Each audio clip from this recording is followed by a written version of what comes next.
আজকে সকাল সকাল ঘুম থেকে উঠে আব্বুর থেকে এই বীজগুলো নিয়ে নিলাম। আর এগুলো আমি আগে একটা টবের মধ্যে কিছু বীজ লাগিয়েছিলাম মরিচের, সেগুলো উঠে নাই, সেই জন্যই ভাবলাম যে এখানে এগুলো লাগিয়ে দিই, দেখি ওঠে কিনা। যদি এগুলো উঠে সেটাও আপনাদের সাথে শেয়ার করব। আর এই বীজগুলো সারা রাত ভিজিয়ে রাখা হয়েছিল, এরপরে আমি একটা একটা করে লাগিয়ে দিচ্ছিলাম। সকালে আব্বুর জমিতে লাগাতে নিয়ে যাচ্ছিল, ওনার থেকে চেয়ে আমি এগুলা নিয়ে নিয়েছি শখ করে এখানে লাগাচ্ছি। দেখা যাক আল্লাহ কতটুকু সফল করে আমাকে। এই বীজগুলো যদি উঠে অবশ্যই দেখাবো। আর এইদিকে দেখেন আমার আম্মুর চীনা হাঁসগুলা এদিকে অপেক্ষা করতেছিল, ভাবছিল আমি তাদের জন্য খাবার নিয়ে আসতেছি। এরপরে দেখেন ওদেরকে নিয়ে আমি কি দুষ্টামিটা করলাম, ইচ্ছে করে তাদেরকে তাড়াচ্ছিলাম। চীনা হাঁস আসলে খুব বেশি দৌড়াইতে পারে না, অন্য কোনো হাঁস হইলে হয়তো বা উড়াল দিত। এই যে দেখেন এদেরকে এত দৌড়াচ্ছি, তারা কিন্তু তেমন একটা দৌড়াচ্ছে না, তারপরও আমি দুষ্টামি করে তাদেরকে একটা দৌড়ানি দিলাম। এই যে দেখেন আমার তো ভীষণ হাসি পাচ্ছিল এই দুষ্টামিটা করার জন্য। আসলে অনেক দিন পরে সেই ছোটোবেলার দুষ্টামিটা করলাম।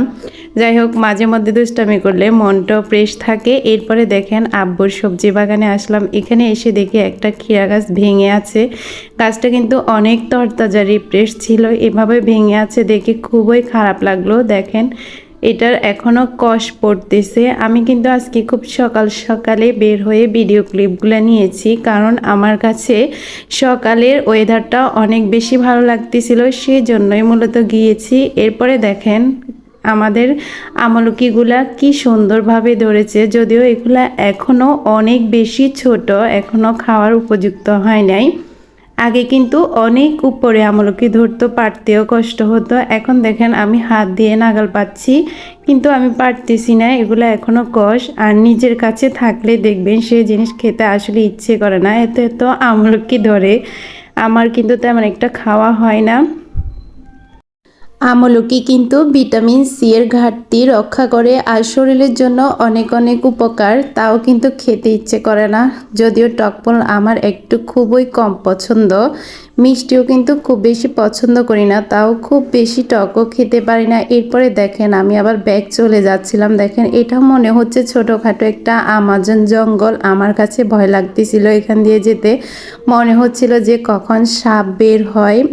তো এরপরে অবশেষে বাড়িতে চলে আসলাম। এই যে বাড়িতে ঢুকতেছি, দেখেন আসার পরেই দেখি আমার কবুতরগুলো ওয়েট করতেছে তাদেরকে খাবার দেওয়ার জন্য। তো আর কি করা, আমরা নিজেরা তো নাস্তা কমপ্লিট করেছি, তাদেরকেও একটু নাস্তা করিয়ে দিয়ে যায়। তাদের কিন্তু সকালে অনেক বেশি ক্ষুধা লাগে, যদিও এখন প্রায় 8:30 বেজে গিয়েছিল, তাও তাদেরকে তাড়াহুড়ো করে খাবার দিচ্ছি। এরা কিন্তু খুব সকাল সকাল খাবার খেতে চায় না, একটু টাইম করে দিলে খুব ভালোভাবে খাবারটা খায়। এর আগে দিলে কিন্তু তারা খাবার নষ্ট করে, তারও কিন্তু অনেক বেশি দুষ্ট।